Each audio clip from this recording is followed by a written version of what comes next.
In this presentation, I'm going to show how to use purescript-thermite, which is a React wrapper for PureScript, to create a simple application. First of all, I'm going to create a new directory, which I'm going to host my projects in.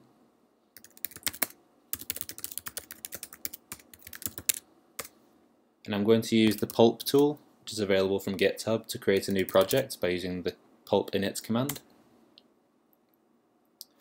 If we take a look in the directory, we can see that we have a Bower configuration, a source directory which contains a main file, and a test directory which also contains a main file.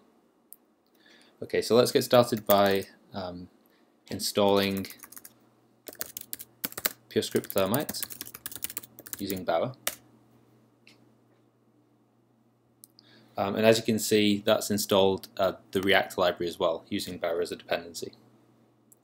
Okay, so if we build using pulp, it will actually build the modules and place them in the output directory. And we can type pulp PSCI or pulp REPL. I'm sorry.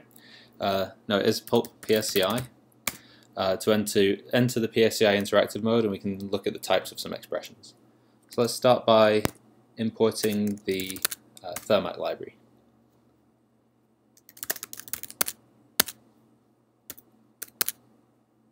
First of all, we're interested in the create class function. So create class takes a specification of our component class. These types are a little difficult to understand at first, but they'll become clear. And returns a component class from that specification. The second function that we're going to need to use is the thermite.render function. And this is going to take the component class which we created using create class and some properties for that class, and it's going to render that control to the document body using the fmona. Okay, so let's quit. We can open up our main file and we can start working in here. So let's import some modules. We're going to need we'll import things qualified. We're going to need the thermite module. We'll import those as the T namespace. We're going to need thermite HTML. We're going to need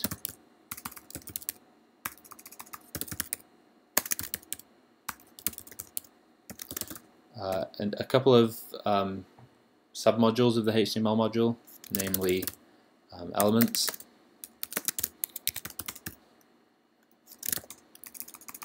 attributes, and because there are some overlaps in the names, I'm going to actually import attributes as the A module. And we're also going to need finally thermite.types. Okay, so we need to create a specification. So let's open a new window and take a look at the source code for purescript-thermite.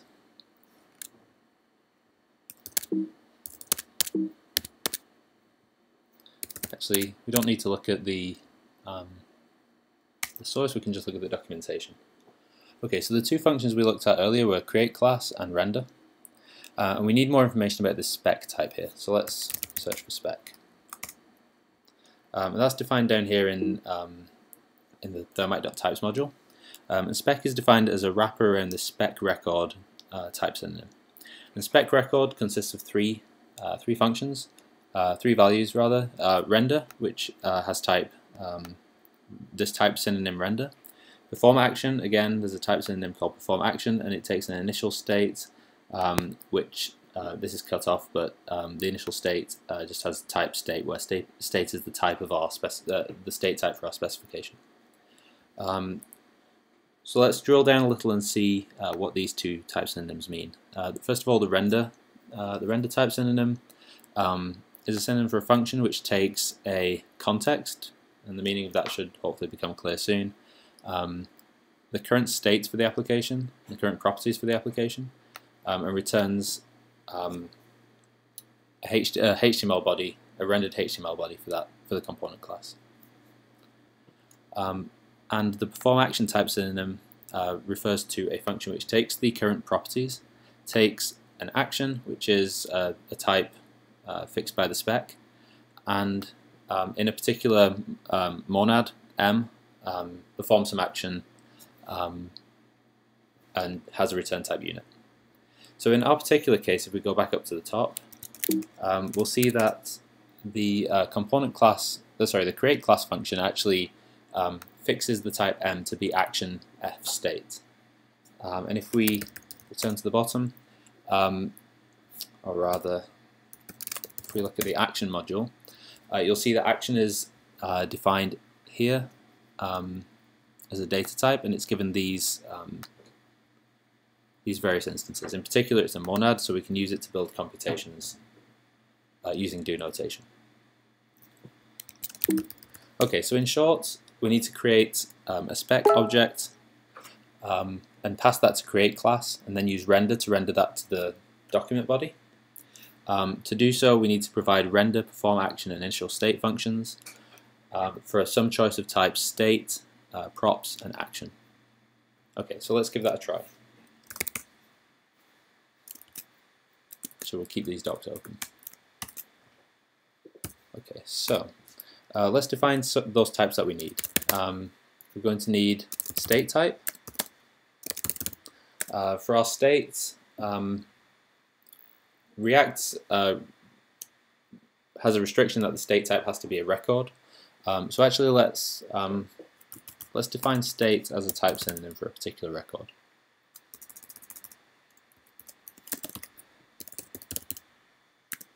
And our record's just going to have one field called counter, which is a number. For our actions type, we can create a data type with two constructors. Let's say we want to have two actions in our application. We want an increment action and a decrement action.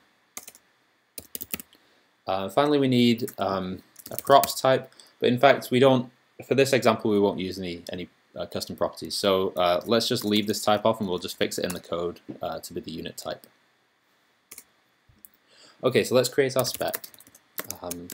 That's going to have type tspec, and if we go back down to the bottom of this document, we see that spec takes 4 arguments. So this was the action monad, and then state, props, and action.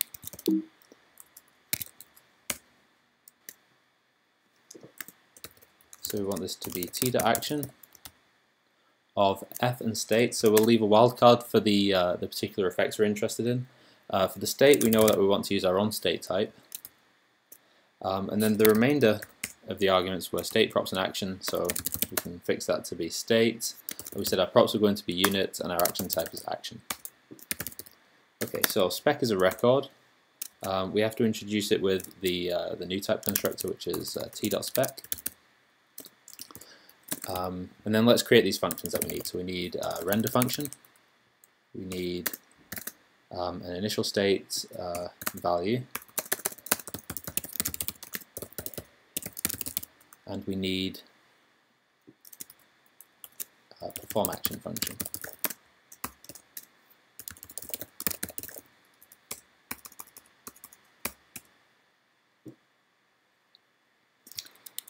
Let's just make sure this compiles.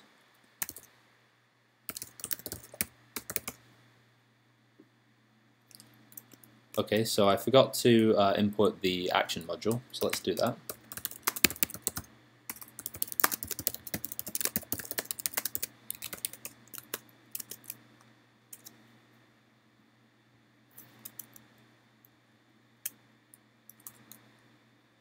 Okay, now we're missing the 3 functions, so let's define those. Render takes is of type t.render with various arguments. Let's see what those have to be. State, props, and action. So we can provide state, unit for the props, and our action type. Now if we look at how to define a render function, we need a function from a context, state, props to HTML. So let's give some names for those. State is, we'll call st. Props we don't care about. and we have to return something of type HTML. So let's have a look at the module, the HTML module. The module we're actually interested in is thermite.html.elements, and as you can see, all of the supported HTML elements are given a constructor for the HTML type here, and each one takes something of type props and a list of child elements and constructs a HTML element. So let's keep things nice and simple. We can just use the paragraph constructor. And in fact, I'm going to use, instead of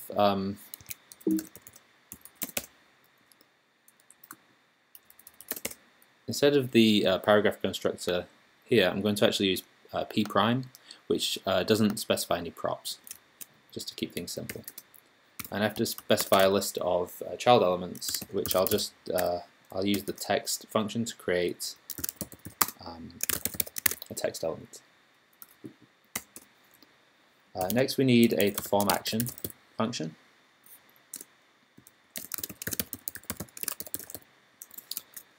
Let's take a look at the type of perform action. So this takes props, action, and the monad m. So we know that our props are going to be unit.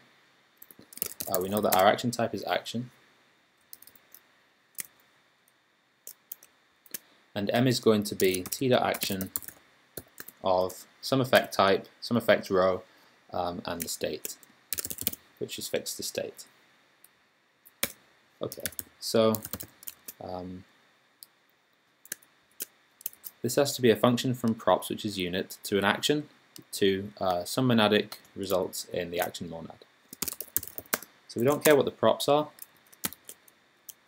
And for now, let's just ignore the action as well, and we'll just say that we want to return the unit value. Finally, the third thing we need is the initial state. That's going to be a state. And we can just define that to be the record whose counter value is 0.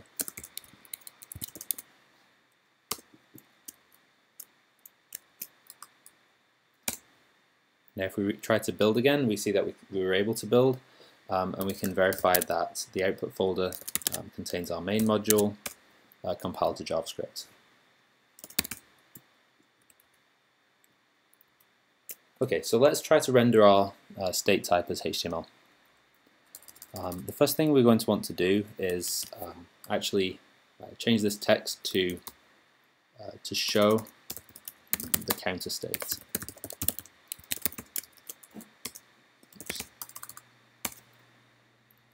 Okay, that builds successfully. Now let's add a button, and we'll do that by wrapping the paragraph inside of a div.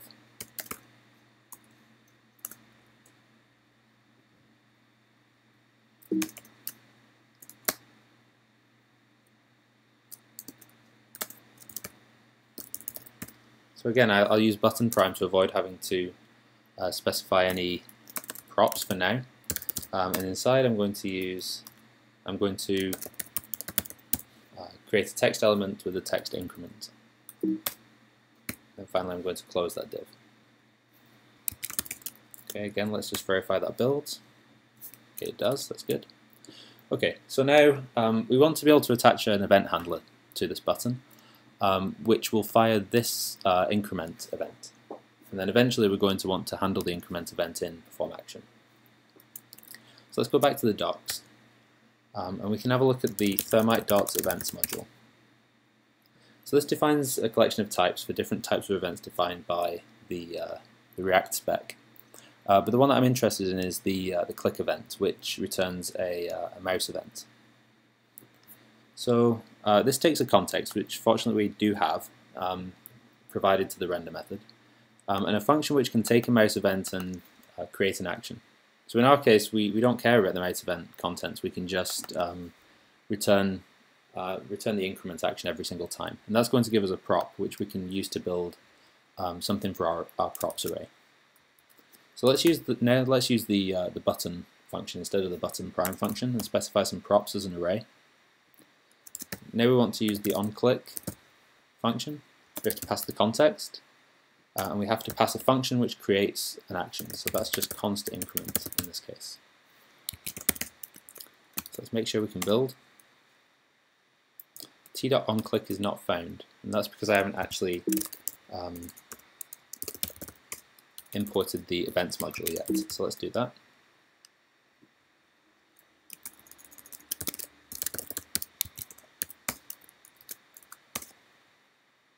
Okay, now we can build. Let's replicate that button so that we can add a decrement button as well.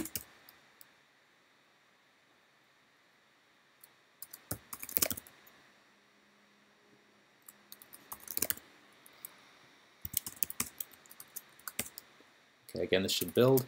Now let's modify the perform action function so that we can actually handle these two events. So remember that the second argument was the action type. And we need to come up with some monadic action that's going to modify the state to increment the counter. So let's take a look again at the action module. As we said, action is a monad, so we can use do notation. But we're interested in the actions that the actions that's provided by this monad, the sort of the primitive actions in that monad. So they're specified here in the value section of the docs. The one we're interested in is actually modify state, but you should notice that the action monad provides a few other interesting pieces of functionality. So specifically, we can use set state, and we can use get state to get and put the state.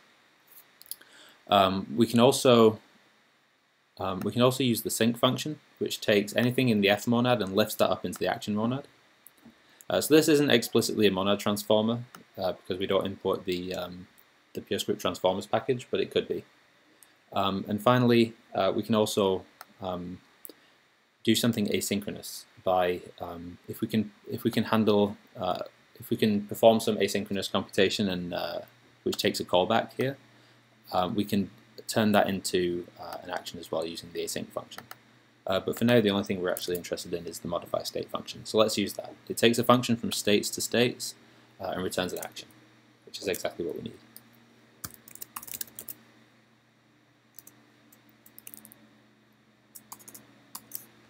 So we need a function from our current state to a new state. And we'll just define it like this.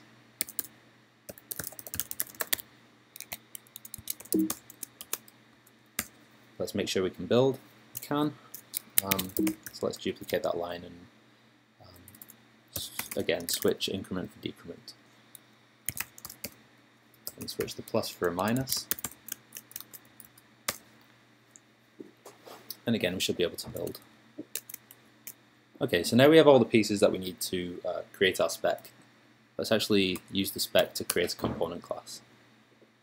Okay, so first thing we can do is say let our class, we'll call it CL, equal create class from the spec.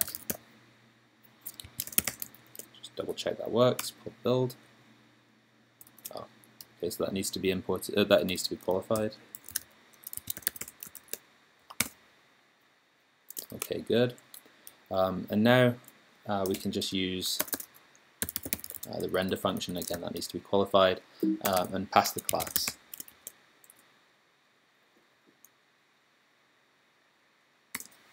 And if we check that builds, something's gone wrong here. Let's take a look at the type of, I'm obviously missing a function argument here, so let's take a look at the type of render again. Oh, I'm sorry, the second argument is the properties. So in our case, the properties were just units, the unit type. So we can just provide the arguments like that. Okay, so let's, now we can actually use pulp browserify, and that should generate some JavaScript for the browser. And we'll place that into, let's make it a JS directory. And we'll place the result into JS, index.js. Okay. Now let's create an index file.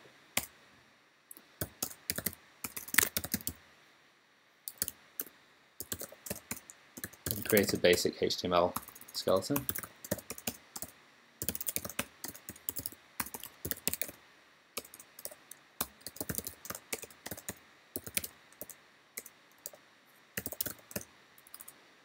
And in the body, there's a couple of things we need. We need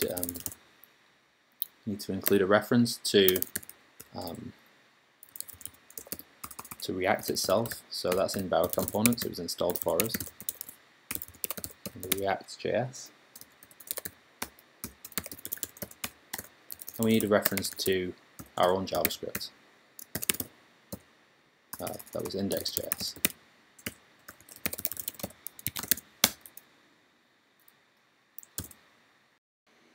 So here's the finished application in the browser. We can see that our HTML has been rendered, including the label with the initial state 0 and the two buttons increment and decrement. We can click the increment button to increment the state. We can click the decrement button to decrement the state. So this is as we would expect, and it's actually very simple to debug this using the debug tools in the browser. For example, the generated code is very simple. If you're interested, hopefully this provided a simple overview of the Thermite library, but if you're interested in getting more details, two good places to look are the Pursuit search engine, which I've been rewriting to use Thermite on the front end, and the To-Do MVC sample application, linked to from the GitHub repository, both of which provide interesting examples of or more interesting examples than this of using the Thermite library to create client-side applications.